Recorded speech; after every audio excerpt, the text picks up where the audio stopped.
If you're in the early stages of setting up a holiday let, it's likely that you'll be feeling a little bit overwhelmed and confused.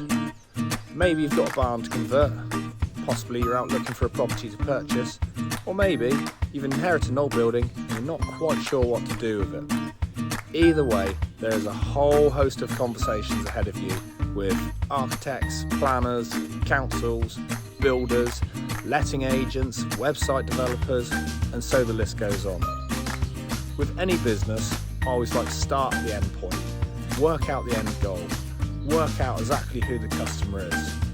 This way, by getting a really clear picture, you can share that with everyone you're dealing with. This then allows the specialists to get on with what they're specialists at. Saves a whole lot of misinterpretation and confusion going forward, thus saving you a whole load of time, money, energy and effort. So if any of this makes sense to you, please do head over to the website, sign up to the newsletter, or alternatively, just get in touch direct. See you next week. Bye.